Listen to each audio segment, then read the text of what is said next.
Voces y silencios. Música, sueños, magia. Palabras silvanadas en el pensamiento. Pensamientos navegando en la voz. Hechos de palabra. Idea y conducción, Alicia Nigro.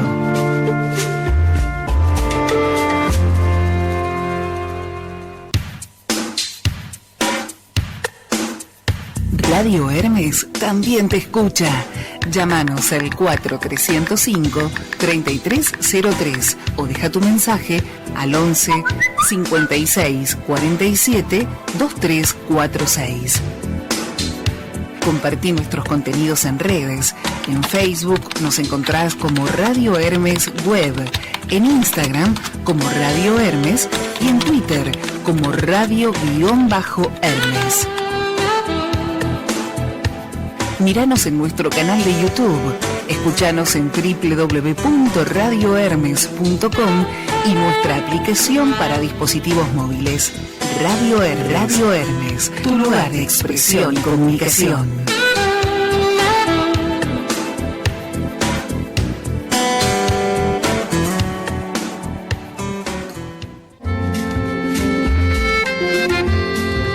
Entre voces y silencios nos va haciendo la palabra. Hechos de palabra.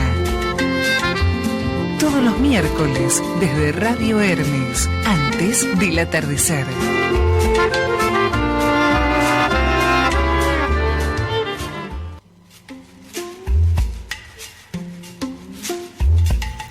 Buena tarde para todos.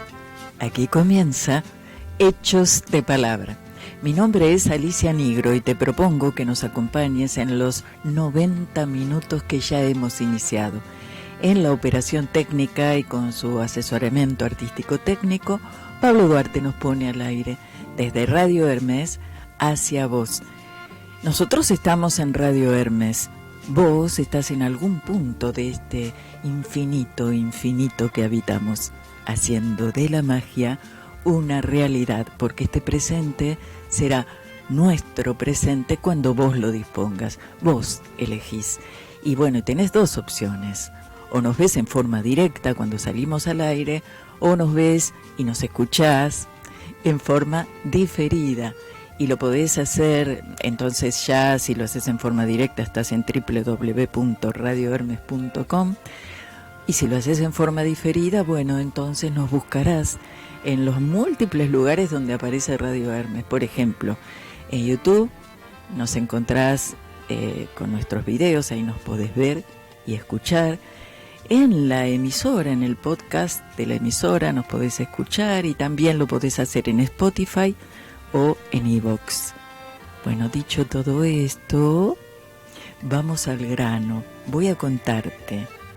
Este es un programa que retomamos después de haber estado con algunos problemitas de salud, y quisimos hacerlo llevando al aire un programa especial, el primer programa especial de Hechos. Se trata de una serie de programas en el marco de la difusión de las ciencias, las artes y la comunicación. Hoy, en este día, nos vamos a abocar a la literatura, la música, vos y yo. Hoy, la conversación es entre nosotros.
pero no todo está dicho. De construir construyendo para empezar de nuevo una y otra vez. Hechos de palabra. Déjanos la tuya en el 4305-3303.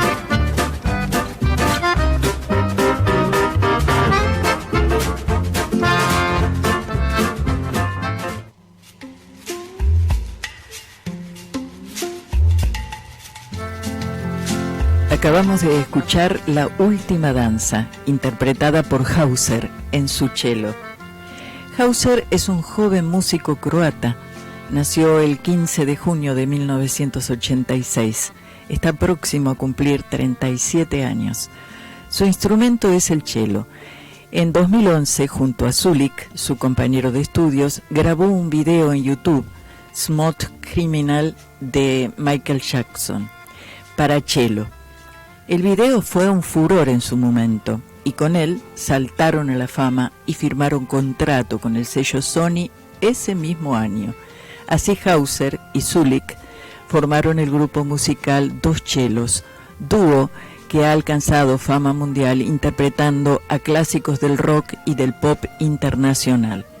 Por su parte, Hauser se ha presentado como solista en Eslovenia, Holanda, Irlanda, Bélgica, Austria y Alemania, entre otros países de Europa, también en los Estados Unidos y en Gran Bretaña.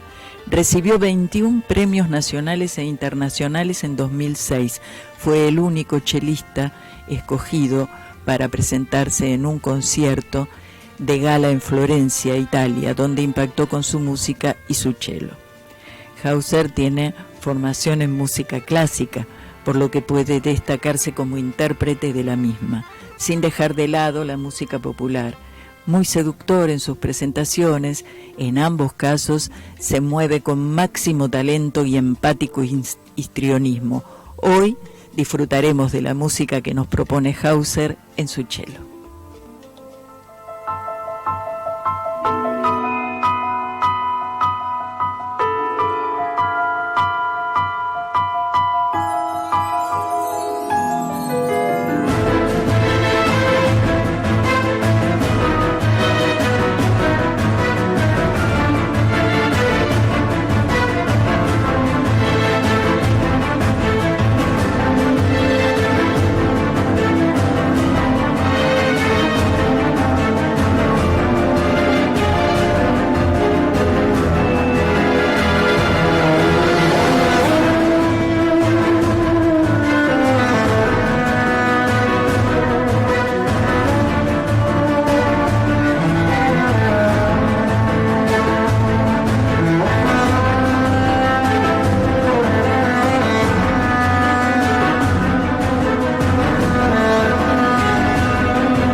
sentido verdadero de las palabras que fueron vaciadas de su contenido, porque vaciándolas se vacía el pensamiento. Hechos de palabra, por www.radiohermes.com.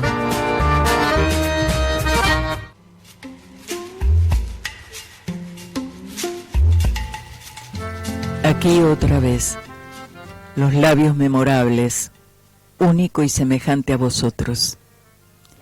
He persistido en la aproximación de la dicha y en la intimidad de la pena. He atravesado el mar. He conocido muchas tierras, he visto una mujer y 2 o 3 hombres. He querido a una niña altiva y blanca y de una hispánica quietud. He visto un arrabal infinito donde se cumple una insaciada inmortalidad de ponientes.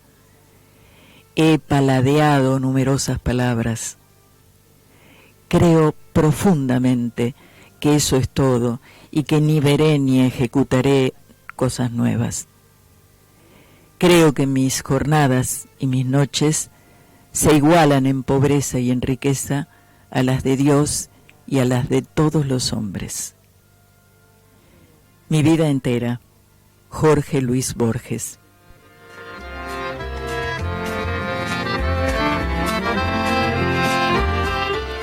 Jorge Luis Borges, escritor, poeta, ensayista argentino, nació el 24 de agosto de 1899 en Buenos Aires y murió el 14 de junio de 1986 en Ginebra, Suiza. Fue presidente de la Sociedad Argentina de Escritores, director de la Biblioteca Nacional, miembro de la Academia Argentina de Letras, profesor universitario y conferencista.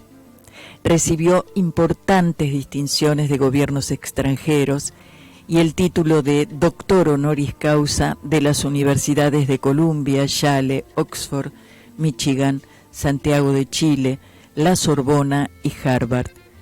Entre los premios que obtuvo, cabe destacar el Premio Nacional de Literatura Argentina en 1956, el Formentor en España en 1961 y el Cervantes en 1979. Su obra ha sido traducida a más de 25 idiomas y actualmente Jorge Luis Borges es considerado uno de los más importantes autores en la lengua hispana de todos los tiempos.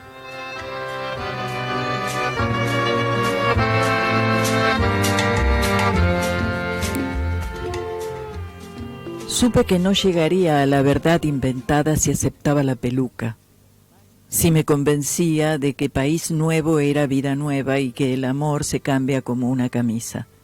Los últimos tiempos de Buenos Aires habían sido una buena zona de turbulencia, algo como una lustración a puñetazos.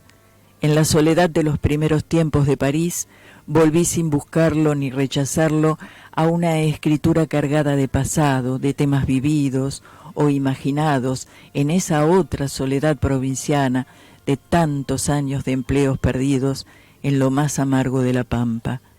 Y volví a escribir como antes, desdoblado y obediente ante esas rémoras de la nostalgia que eran mi antepeluca, a la vez que ávidamente entraba en la verdad inventada por mí, cada día simplemente porque había decidido hundirme en ella y hacerla mía, sin pena ni olvido, como me lo cantaba una voz tan querida a cada rato en cada café del recuerdo.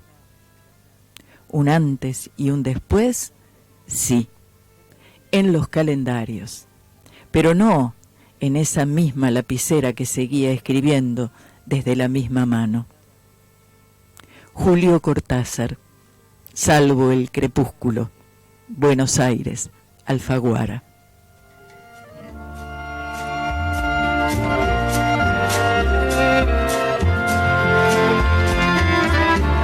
Julio Cortázar, escritor, docente, traductor, nació accidentalmente en Bruselas el 26 de agosto de 1914 y falleció en París el 12 de febrero de 1984. Es uno de los escritores argentinos más importantes de todos los tiempos. Su obra dejó huella en la literatura argentina y en la literatura universal. Estudió magisterio, letras y traductorado. Se desempeñó como docente en varias ciudades de distintas provincias argentinas. En 1951 se radicó definitivamente en París. Desde allí desarrolló su obra literaria, única dentro de la lengua castellana, guardando un fuerte arraigo con sus orígenes. Sus cuentos son considerados perfectos en su género. Rayuela conmocionó el panorama cultural de su época y delimitó un antes y un después. En su obra queda plasmada esa increíble capacidad que tenía para mezclar fantasía con realidad y crear tramas inevitablemente atrapantes. Los derechos de autor de varias de sus obras fueron donados para ayudar a los presos políticos de varios países, entre ellos los de Argentina. Recibió en 1974 el premio Médicis extranjero y en 1984 en el rubro Letras el premio Conex de honor.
Silencios nos va haciendo la palabra. Hechos de palabra. Todos los miércoles desde Radio Hermes, antes del atardecer.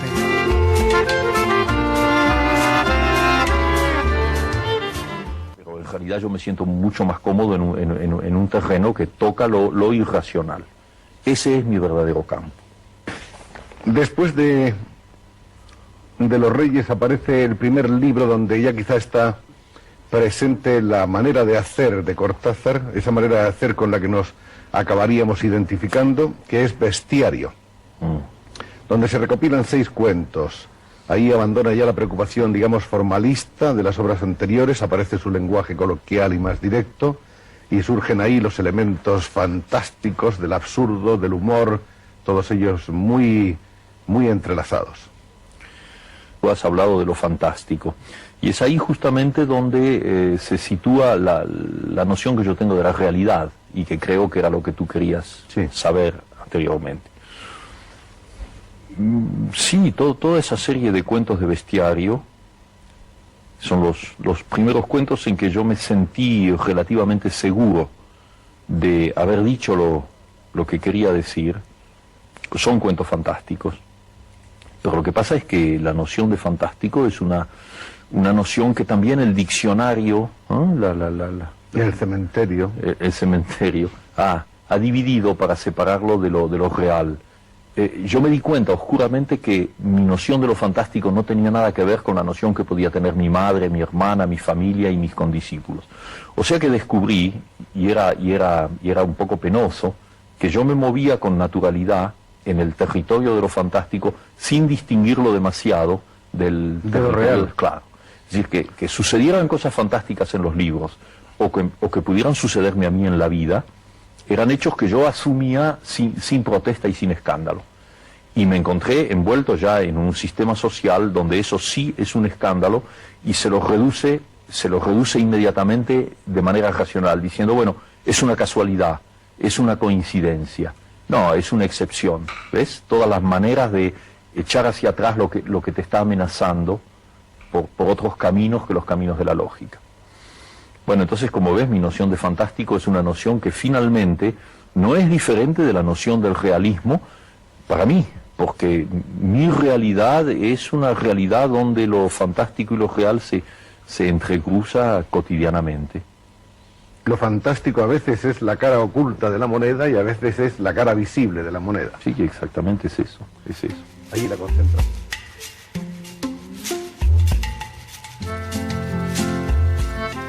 Hacia 1940 y tantos, yo era secretario de redacción de una revista literaria más o menos secreta. Una tarde como otras, un muchacho muy alto, cuyos rasgos no puedo recobrar, me trajo un cuento manuscrito. Le dije que volviera a los 10 días y que le daría mi parecer. Volvió a la semana. Le dije que su cuento me gustaba y que ya había sido entregado a la imprenta. Poco después, Julio Cortázar leyó en letras de molde Casa tomada, con 2 ilustraciones a lápiz de Nora Borges, y pasaron los años y me confió una noche en París que esa había sido su primera publicación. Me honra haber sido su instrumento. El tema de aquel cuento es la ocupación gradual de una casa por una invisible presencia.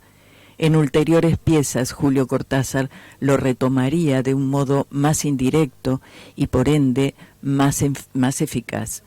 En la obra en general de Cortázar, los personajes de la fábula son deliberadamente triviales. Los rige una rutina de casuales amores y de casuales discordias. Se mueven entre cosas triviales, marcas de cigarrillos, vidrieras, mostradores, whisky, farmacias, aeropuertos y andenes. Se resignan a los periódicos y a la radio. La topografía corresponde a Buenos Aires o a París, y podemos creer al principio que se trata de meras crónicas. Poco a poco sentimos que no es así. Muy sutilmente el narrador nos ha atraído a su terrible mundo, en el que la dicha es imposible. Es un mundo poroso, en el que se entretejen los seres. La conciencia de un hombre puede entrar en la de un animal, o la de un animal en un hombre. También se juega con la materia de la que estamos hechos, el tiempo. En algunos relatos fluyen y se confunden 2 series temporales. El estilo no parece cuidado, pero cada palabra ha sido elegida. Nadie puede contar el argumento de un texto de Cortázar. Cada texto consta de determinadas palabras en un determinado orden. Si tratamos de resumirlo, verificamos que algo precioso se ha perdido. Jorge Luis Borges, del prólogo a Cuentos de Julio Cortázar.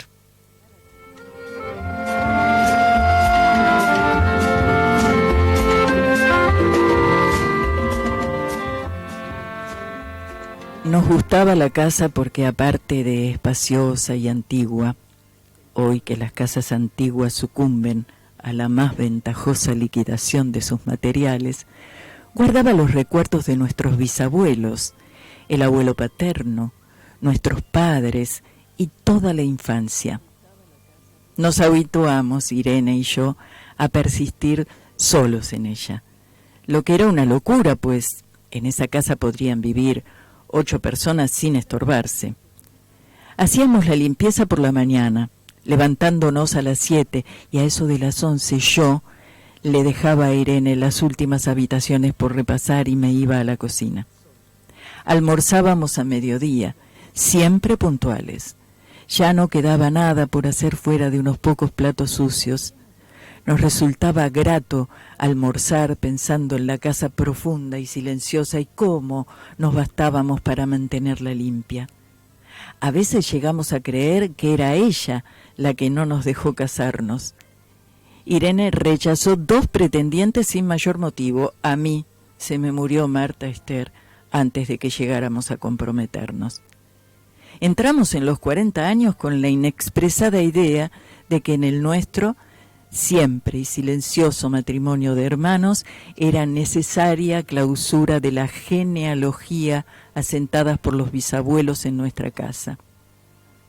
Nos moriríamos allí algún día. Vagos y esquivos primos se quedarían con la casa y la echarían al suelo para enriquecerse con el terreno y los ladrillos. O mejor, nosotros mismos la voltearíamos justicieramente antes de que fuese demasiado tarde. Irene era una chica nacida para no molestar a nadie. Aparte de su actividad matinal, se pasaba el resto del día tejiendo en el sofá de su dormitorio. No sé por qué tejía tanto. Yo creo que las mujeres tejen cuando han encontrado en esa labor el gran pretexto para no hacer nada. Irene no era así. Tejía cosas siempre necesarias, tricotas para el invierno, medias para mí, mañanitas y chalecos para ella. A veces tejía un chaleco y después lo destejía en un momento porque algo no le agradaba. Era gracioso ver en la canastilla el montón de lana encrespada resistiéndose a perder su forma de algunas horas. Los sábados iba yo al centro a comprarle lana. Irene tenía fe en mi gusto. Se complacía con los colores y nunca tuve que devolver madejas. Yo aprovechaba esas salidas para dar unas vueltas por las librerías y preguntar vanamente si había novedades en literatura francesa. Desde 1939 no llegaba nada valioso a la Argentina. Pero es de la casa que me interesa hablar, de la casa y de Irene, porque yo no tengo importancia. Me pregunto qué hubiera hecho Irene sin el tejido. Uno puede releer un libro, pero cuando un pullover está terminado no se puede repetirlo sin escándalo. Un día encontré el cajón de abajo de la cómoda de alcanfor lleno de pañoletas blancas, verdes, lilas. Estaban con naftalina, apiladas, como en una mercería. No tuve valor de preguntarle a Irene qué pensaba hacer con ellas. No necesitábamos ganarnos la vida. Todos los meses llegaba la plata de los campos y el dinero aumentaba.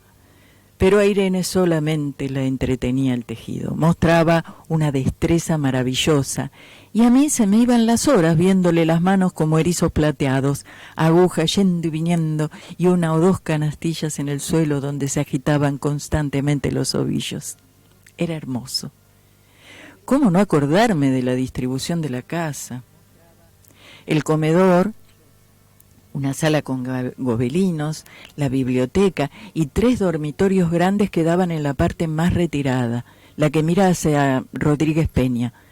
Solamente un pasillo con su maciza puerta de roble aislaba esa parte del ala delantera donde había un baño, la cocina, nuestros dormitorios y el living central, al cual comunicaban los dormitorios y el pasillo.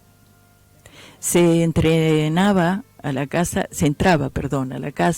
por un zaguán con mayólica y la puerta cancel daba al living, de manera que uno entraba por el zaguán, abría la cancel y pasaba al living. Tenía a los lados las puertas de nuestros dormitorios y al frente el pasillo que conducía a la parte más retirada. Avanzando por el pasillo se franqueaba la puerta de roble y más allá empezaba el otro lado de la casa. O bien se podía girar a la izquierda justamente antes de la puerta y seguir por un pasillo más estrecho que llevaba a la cocina y al baño. Cuando la puerta estaba abierta, advertía uno que la casa era muy grande. Si no, daba la impresión de un departamento de los que se edifican ahora, apenas para moverse. Irene y yo vivíamos siempre en esa parte de la casa, casi nunca íbamos más allá de la puerta de roble, salvo para hacer la limpieza, pues es increíble cómo se junta tierra en los muebles. Buenos Aires será una ciudad limpia, pero eso lo debe a los habitantes y no a otra cosa. Hay demasiada tierra en el aire. Apenas sopla una ráfaga se palpa el polvo en los mármoles de las consolas y entre los rombos de las carpetas de macramé. Da trabajo sacarlo bien con plumero. Uno se da vuelta y se suspende en el aire. Un momento después se deposita de nuevo en los muebles y los pianos. Lo recordaré siempre con claridad porque fue simple y sin circunstancias inútiles. Irene estaba tejiendo en su dormitorio. Eran las 8 de la noche y de repente se me ocurrió poner al fuego la pavita del mate. Fui por el pasillo hasta enfrentar la entornada puerta de roble y daba la vuelta al codo que llevaba a la cocina cuando escuché algo en el comedor o la biblioteca. El sonido venía impreciso y sordo, como un volcarse de silla sobre la alfombra o un ahogado susurro de conversación. También lo oí, al mismo tiempo o un segundo después, en el fondo del pasillo que traía desde aquellas piezas hasta la puerta. Me tiré contra la puerta antes de que fuera demasiado tarde. La cerré de golpe apoyando el cuerpo.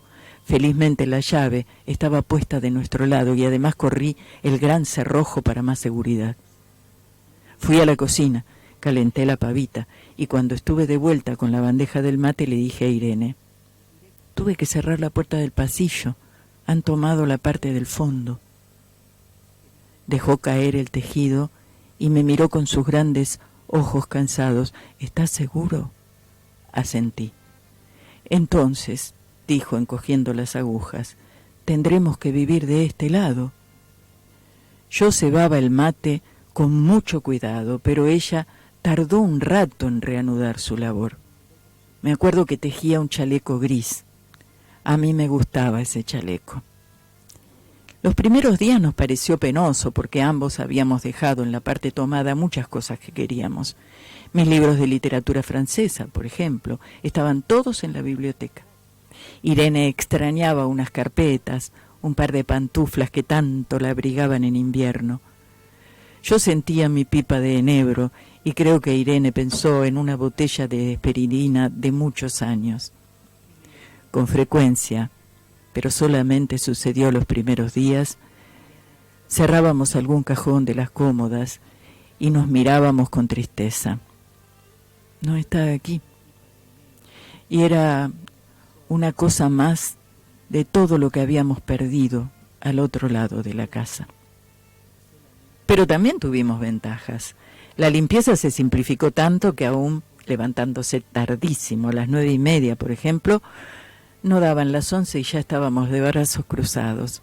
Irene se acostumbró a ir conmigo a la cocina y ayudarme a preparar el almuerzo.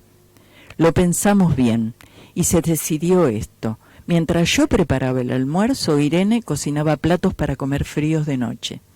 Nos alegramos, porque siempre resulta molesto tener que abandonar los dormitorios al atardecer y ponerse a cocinar. Ahora nos bastaba con la mesa en el dormitorio de Irene y las fuentes de comida fiambre. Irene estaba contenta, porque le quedaba más tiempo para tejer. Yo andaba un poco perdido a causa de los libros, pero no afligía a mi hermana, y me puse a revisar la colección de estampillas de papá, y eso me sirvió para matar el tiempo. Nos divertíamos mucho, cada uno en sus cosas, casi siempre reunidos en el dormitorio de Irene, que era más cómodo. A veces Irene decía: fíjate este punto que se me ha ocurrido, ¿no da un dibujo trébol? Un rato después era yo el que le ponía ante los ojos un cuadradito de papel para que viese el mérito de algún sello, Eupen y Malmedy. Estábamos bien y poco a poco empezábamos a no pensar. Se puede vivir sin pensar. Cuando Irene soñaba en alta voz, yo me desvelaba enseguida. Nunca pude habituarme a esa voz de estatua o papagayo, voz que viene de los sueños y no de la garganta.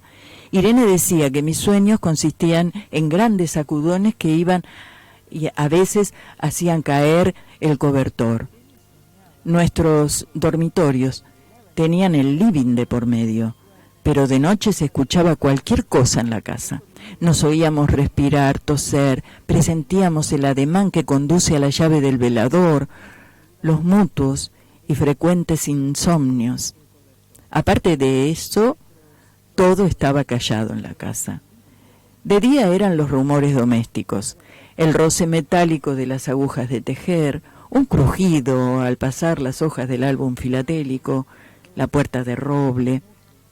Creo haberlo dicho, era maciza. En la cocina y el baño, que quedaban tocando la parte tomada, nos poníamos a hablar en voz más alta, o Irene cantaba canciones de cuna. En una cocina hay demasiado ruido de loza y vidrios para que otros sonidos irrumpan en ellas. Muy pocas veces permitíamos allí el silencio, pero cuando tornábamos a los dormitorios y al living, entonces la casa se ponía callada y a media luz. Hasta pisábamos más despacio para no molestarnos. Yo creo que era por eso que de noche, cuando Irene empezaba a soñar en alta voz, me desvelaba enseguida. Es casi repetir lo mismo, salvo las consecuencias.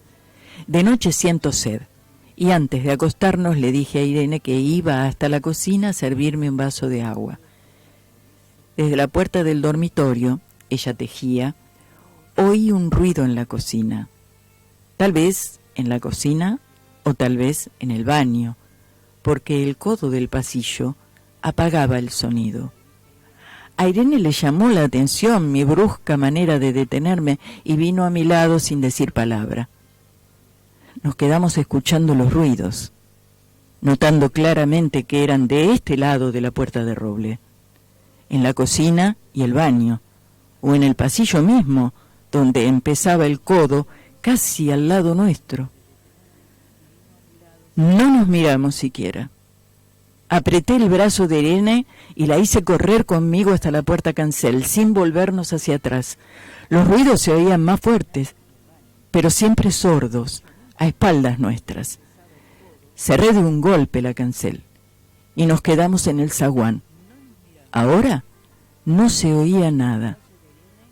«Han tomado esta parte», dijo Irene. El tejido le colgaba de las manos y las hebras iban hasta la cancel y se perdían debajo. Cuando vio que los ovillos habían quedado del otro lado, soltó el tejido sin mirarlo. «¿Tuviste tiempo de traer alguna cosa?», le pregunté inútilmente. «No, nada. Estábamos con lo puesto». Me acordé de los 15.000 pesos en el armario de mi dormitorio. Ya era tarde ahora.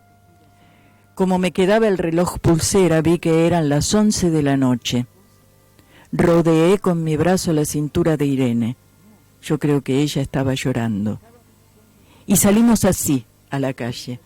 Antes de alejarnos, tuve lástima. Cerré bien la puerta de entrada y tiré la llave a la alcantarilla. No fuese que a algún pobre diablo se le ocurriera robar y se metiera en la casa, a esa hora y con la casa tomada. Casa tomada. Bestiario. Julio Cortázar.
Radio Hermes también te escucha. Llámanos al 4305-3303 o deja tu mensaje al 11 56 47 2346.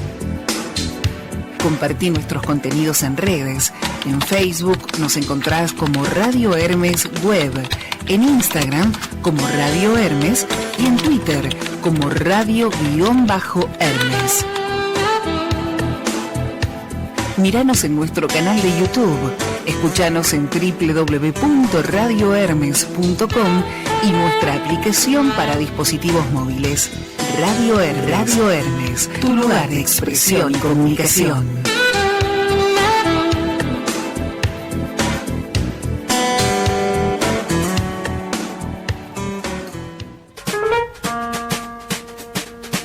No hay nada nuevo, pero no todo está dicho. De construir construyendo para empezar de nuevo una y otra vez. Hechos de palabra.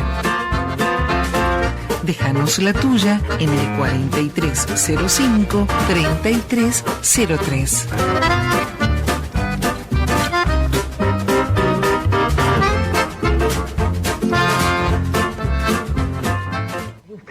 Yo lo hago urgido por una necesidad íntima. Pero yo no pienso en un público selecto o en un público, digamos, de multitudes. No pienso en ninguna de las dos cosas. Pienso en expresar lo que yo quiero decir y trato de hacerlo del modo más sencillo posible. No al principio. Cuando yo empecé a escribir, yo era un joven barroco como todos los jóvenes lo son, por timidez. Es decir, el escritor joven sabe que lo que dice no tiene mucho valor y quiere esconderlo, simulando ser un escritor del siglo XVII o un escritor del siglo XX, digamos. Pero en cambio ahora yo no pienso ni en el XVII ni en el XX, yo simplemente de expresar lo que quiero y trato de hacerlo con las palabras habituales, porque solo las palabras que pertenecen al idioma oral son las que tienen eficacia. Es un error suponer que todas las palabras del diccionario pueden usarse. Hay muchas que no pueden usarse. Por ejemplo, en un diccionario usted ve como sinónimas la palabra azulado, azulino, azuloso y creo que azulenco también. Pero la verdad es que no son sinónimas. La palabra azulado puede usarse, es una palabra común, digamos, que el lector acepta. Pero si yo pongo azuloso o si pongo azulino, no, es una palabra que mira en dirección contraria, como decía Stevenson. Es decir, que realmente la única palabra que puede usarse es azulado, porque es una palabra común que se desliza con las otras. Y las otras serían artificiosas. Si yo pongo azulino, por ejemplo, es una palabra decorativa. Es como si yo pusiera de pronto una mancha azul en la página. De modo que yo creo que esto no es una palabra lícita. Es un error escribir con el diccionario. Uno debe escribir, yo creo, con el idioma con el idioma de la conversación, con el idioma de la intimidad. Pero eso ya se llega con el tiempo, con la llega con el tiempo, cantación. sí, porque es muy difícil que un joven escritor se resigne a escribir con palabras comunes. De todas maneras, posiblemente maestro, hay palabras que son comunes para mí, no lo son para otras. Desde luego hay ese error, porque cada grupo humano tiene su dialecto, cada familia tiene su dialecto. Posiblemente hay palabras que para mí son comunes y no son comunes para otras.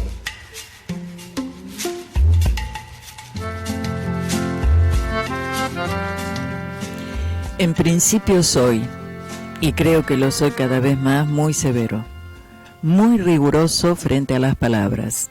Lo he dicho, porque es una deuda que no me cansaré nunca de pagar, que eso se lo debo a Borges. Mis lecturas de los cuentos y de los ensayos de Borges, en la época en que publicó El jardín de senderos que se bifurcan, me mostraron un lenguaje del que yo no tenía idea. Lo primero que me sorprendió leyendo los cuentos de Borges fue una impresión de sequedad. Yo me preguntaba, ¿qué pasa aquí? Esto está admirablemente dicho, pero pareciera que más que una adición de cosas se trata de una continua sustracción. Y efectivamente me di cuenta de que Borges, si podía no poner ningún adjetivo y al mismo tiempo calificar lo que quería, lo iba a hacer. O, en otro caso, iba a poner un adjetivo, el único, pero no iba a caer en ese tipo de enumeración que lleva fácilmente al floripondio.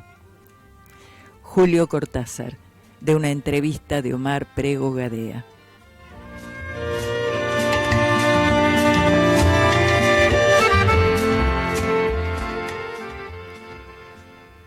Nadie lo vio desembarcar en la unánime noche. Nadie vio la canoa de bambú sumiéndose en el fango sagrado, pero a los pocos días nadie ignoraba que el hombre taciturno venía del sur y que su patria era una de las infinitas aldeas que están aguas arriba en el flanco violento de la montaña, donde el idioma send no está contaminado de griego y donde es frecuente la lepra.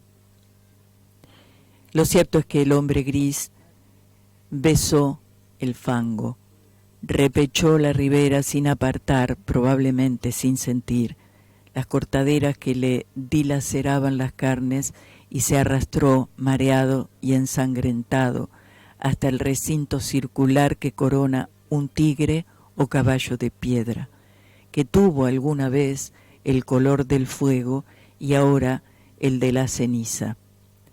Ese redondel es un templo que devoraron los incendios antiguos que la selva palúdica ha profanado y cuyo Dios no recibe honor de los hombres. El forastero se tendió bajo el pedestal. Lo despertó el sol alto. Comprobó sin asombro que las heridas habían cicatrizado. Cerró los ojos pálidos y durmió, no por flaqueza de la carne, sino por determinación de la voluntad. Sabía que ese templo era el lugar que requería su invencible propósito.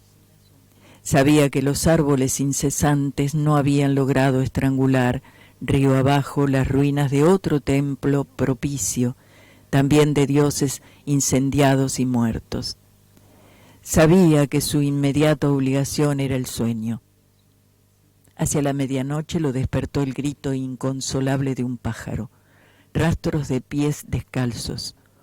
Unos higos y un cántaro le advirtieron que los hombres de la región habían espiado con respeto su sueño y solicitaban su amparo o temían su magia.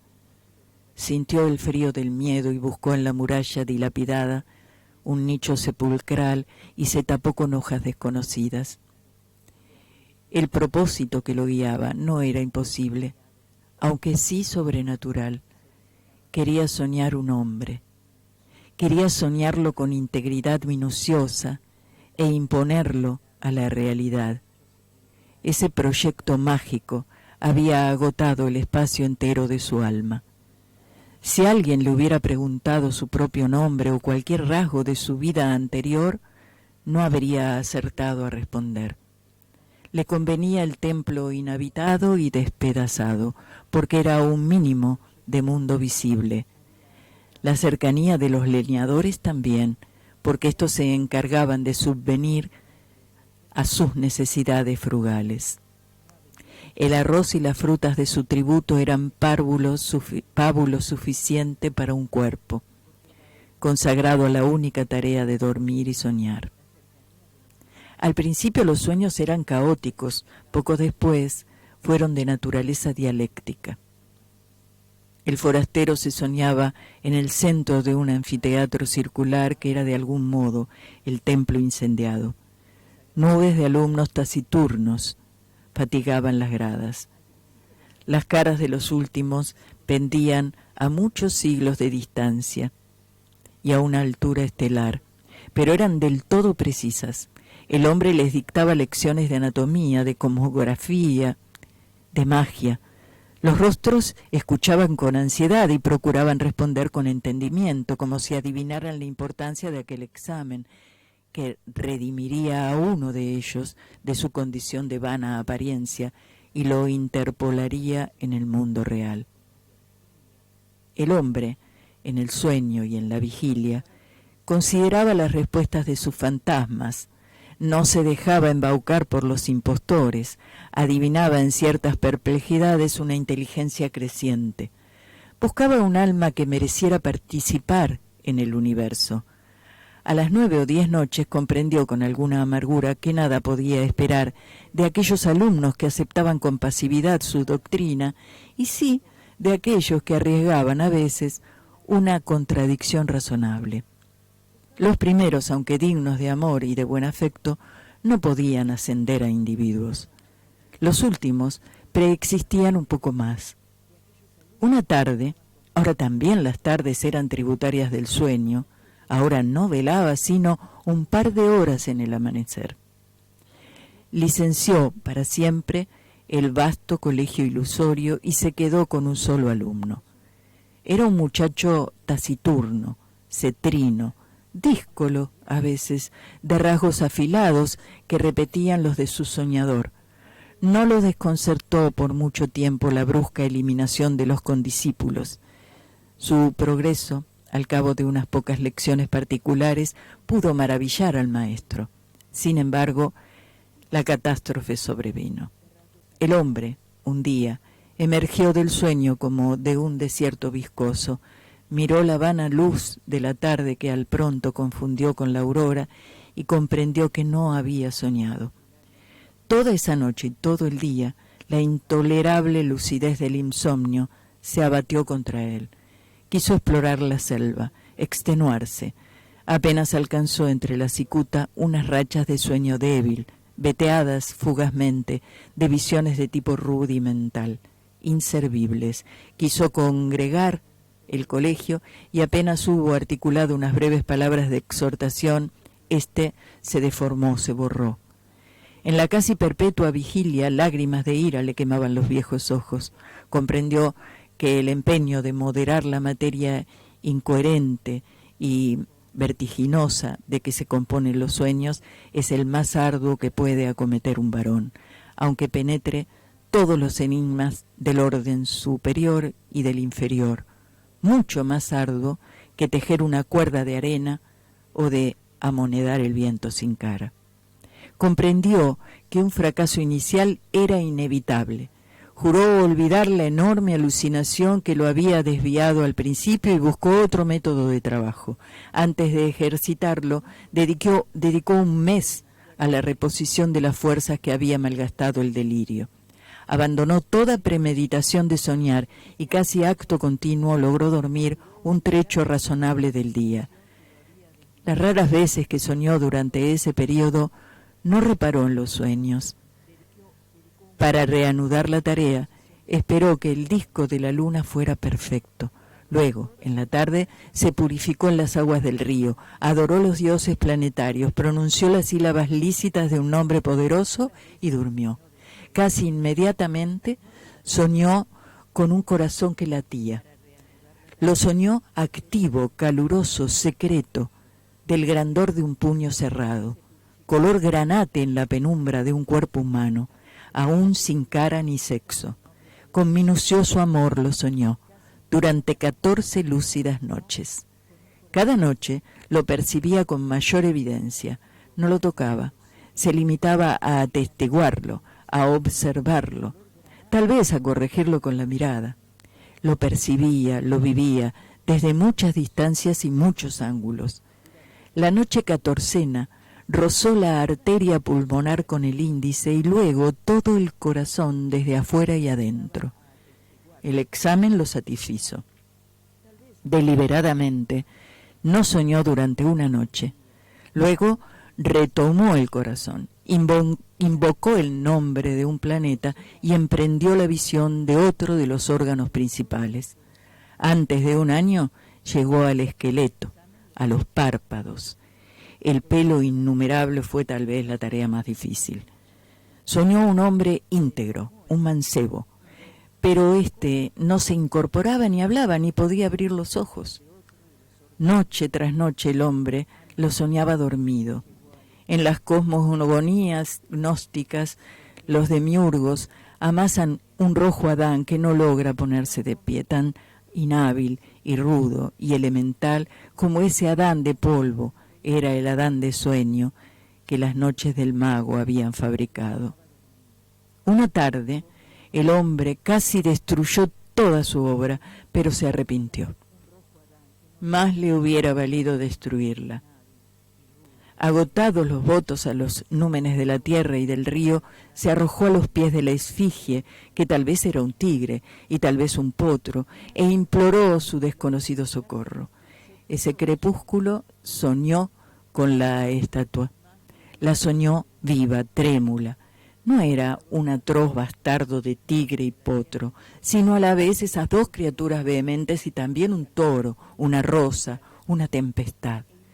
Ese múltiple Dios le reveló que su nombre terrenal era fuego, que en ese templo circular y en otros iguales le habían rendido sacrificios y culto y que mágicamente animaría al fantasma soñado, de suerte que todas las criaturas, excepto el fuego mismo y el soñador, lo pensaran un hombre de carne y hueso. Le ordenó que una vez instruido en los ritos, lo enviaría al otro templo despedazado, cuyas pirámides persisten aguas abajo, para que alguna voz lo glorificara en aquel edificio desierto. En el sueño, el hombre que soñaba, el soñado, se despertó. El mago ejecutó esas órdenes, consagró un plazo que finalmente abarcó 2 años, a descubrirle los arcanos del universo y del culto del fuego. Íntimamente le dolía apartarse de él. Con el pretexto de la necesidad pedagógica, dilataba cada día las horas dedicadas al sueño. También rehizo el hombro derecho, acaso deficiente. A veces lo inquietaba una impresión de que ya todo eso había acontecido. En general, sus días eran felices. Al cerrar los ojos pensaba, ahora estaré con mi hijo. O, más raramente, el hijo que he engendrado me espera y no existirá si no voy. Gradualmente lo fue acostumbrando a la realidad. Una vez le ordenó que embanderara una cumbre lejana. Al otro día flameaba la bandera en la cumbre. Ensayó otros experimentos análogos, cada vez más audaces. Comprendió con cierta amargura que su hijo estaba listo para nacer y tal vez impaciente.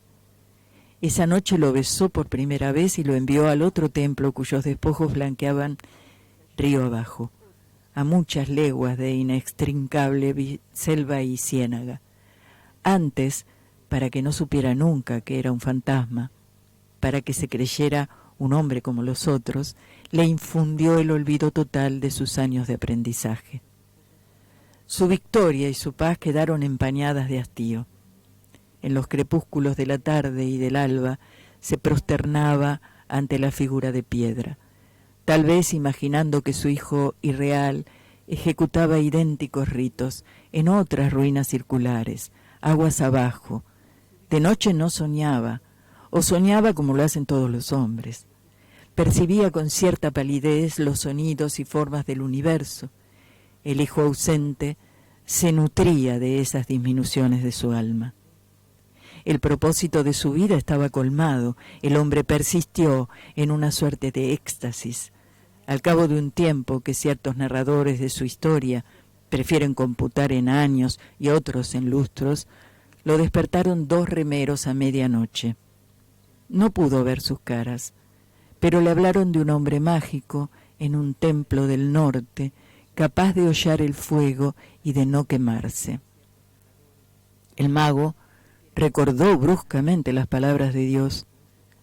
Recordó que de todas las criaturas que componen el orbe, el fuego era la única que sabía que su hijo era un fantasma.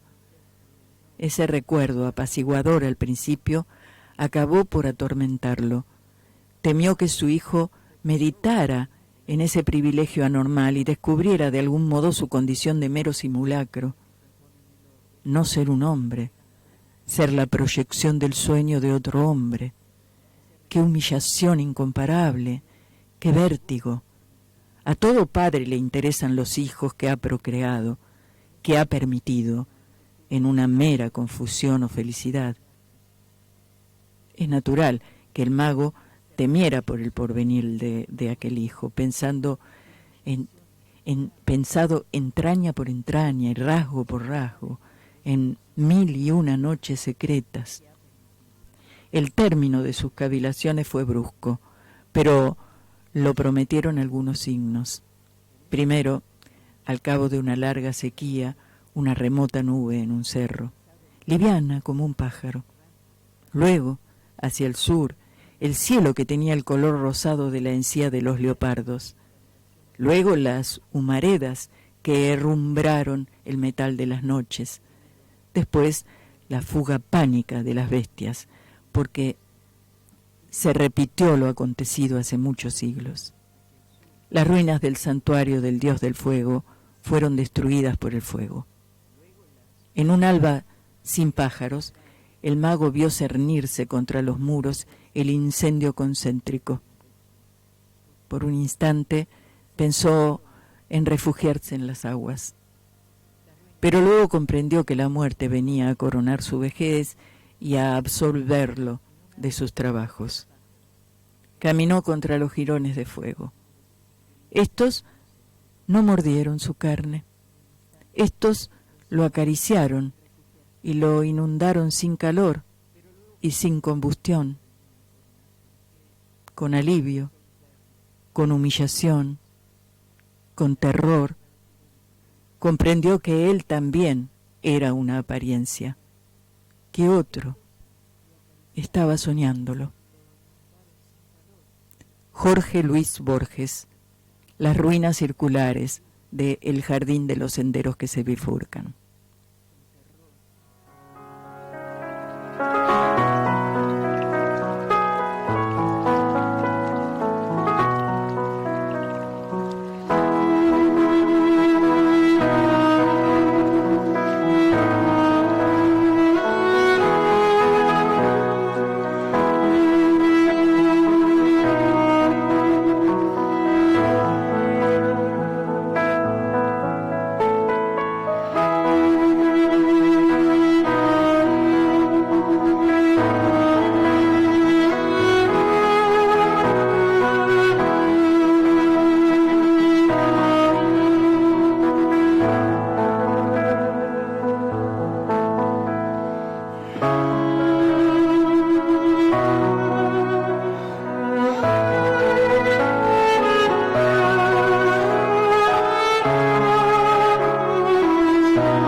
Ya no es mágico el mundo, te han dejado. Ya no compartirás la clara luna, ni los lentos jardines. Ya no hay una luna que no sea espejo del pasado, cristal de soledad, sol de agonías. Adiós las mutuas manos y las sienes que acercaba el amor. Hoy solo tienes la fiel memoria y los desiertos días. Nadie pierde, repites vanamente, sino lo que no tiene y no ha tenido nunca, pero no basta ser valiente para aprender el arte del olvido. Un símbolo, una rosa, te desgarra y te puede matar una guitarra. Ya no seré feliz, tal vez no importa. Hay tantas otras cosas en el mundo. Un instante cualquiera es más profundo y diverso que el mar. La vida es corta, y aunque las horas son tan largas, una oscura maravilla nos acecha. La muerte, ese otro mar, esa otra flecha que nos libra del sol y de la luna, y del amor. La dicha que me diste y me quitaste debe ser borrada. Lo que era todo tiene que ser nada. Solo me queda el goce de estar triste. Esa vana costumbre que me inclina al sur, a cierta puerta, a cierta esquina. Jorge Luis Borges, 1964, obra poética.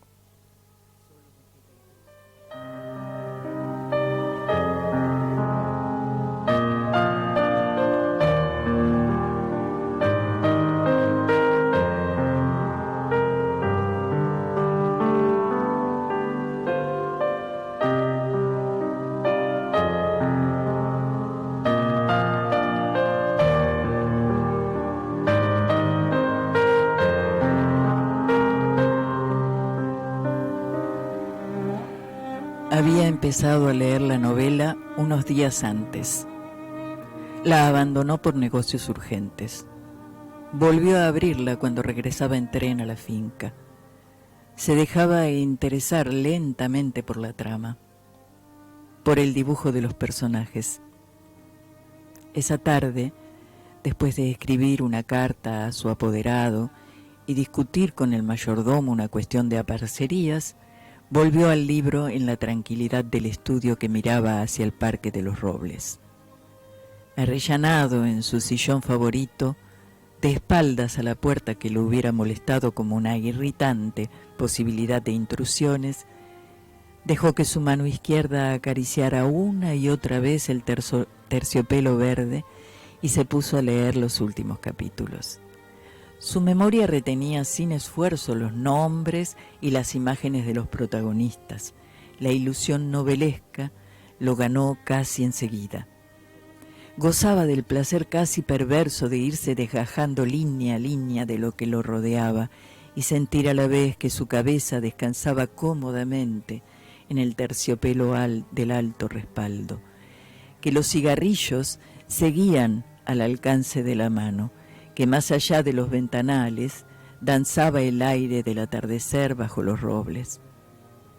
Palabra a palabra, absorbido por la sórdida disyuntiva de los héroes, dejándose ir hacia las imágenes que se concertaban y adquirían color y movimiento, fue testigo del último encuentro en la cabaña del monte. Primero entraba la mujer, recelosa, ahora llegaba el amante, lastimada la cara por el chicotazo de una rama. Admirablemente restañaba a ella la sangre con sus besos, pero él rechazaba las caricias. No había venido para repetir las ceremonias de una pasión secreta, protegida por un mundo de hojas secas y senderos furtivos. El puñal se entibiaba contra su pecho, y debajo latía la libertad agazapada. Un diálogo anhelante corría por las páginas como un arroyo de serpientes y se sentía que todo estaba decidido desde siempre. Hasta esas caricias que enredaban el cuerpo del amante como queriendo retenerlo y disuadirlo, dibujaban abominablemente la figura del otro cuerpo que era necesario destruir. Nada había sido olvidado. Coartadas, azares, posibles errores. A partir de esa hora, cada instante tenía su empleo minuciosamente atribuido. El doble repaso despiadado se interrumpía apenas para una mano acariciara una mejilla. Empezaba a anochecer. Sin mirarse ya, atados rígidamente a la tarea que los esperaba, se separaron en la puerta de la cabaña. Ella debía seguir por la senda que iba al norte. Desde la senda opuesta, él se volvió un instante para verla correr con el pelo suelto.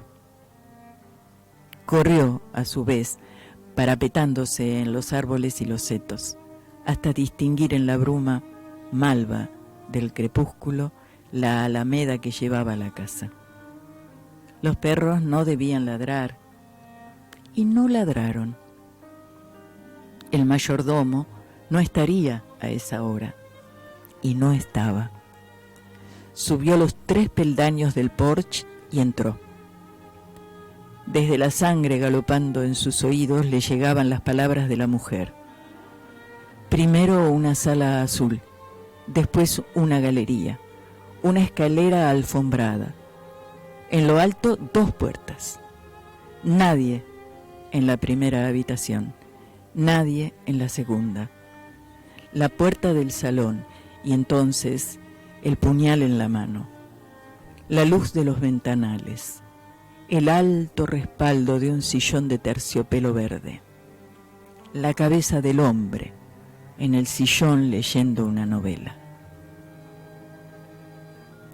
Julio Cortázar, continuidad de los parques, final del fuego.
En el transcurso del programa hemos leído los siguientes textos. De Jorge Luis Borges, Las ruinas circulares, cuento del libro El jardín de los senderos que se bifurcan. 1964, del libro Obra poética. De Julio Cortázar, Casa tomada, cuento del libro Bestiario. La continuidad de los parques, cuento del libro Final del juego.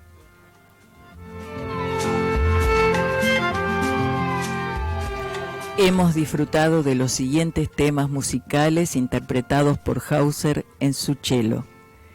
La última danza, Libertango, tango en ska, Preludio suite número 1 de Bach, Mi corazón seguirá viviendo, Canción de un jardín secreto y A mi manera.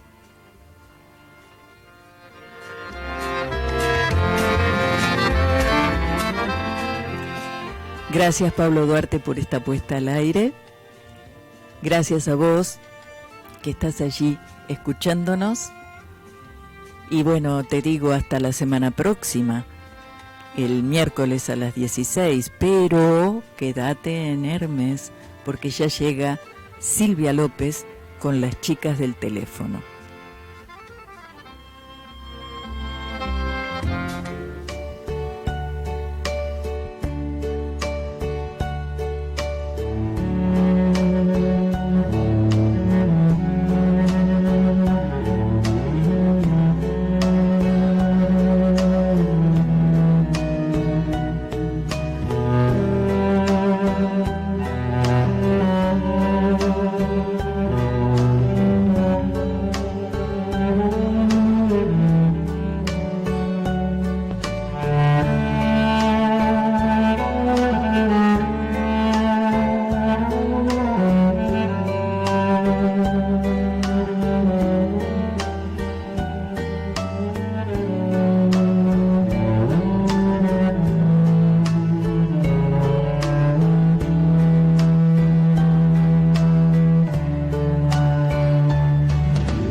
Aquí compartimos voces y silencios, música, sueños, magia, palabras silvanadas en el pensamiento, pensamientos navegando en la voz. Hechos de palabra. Idea y conducción, Alicia Nigro.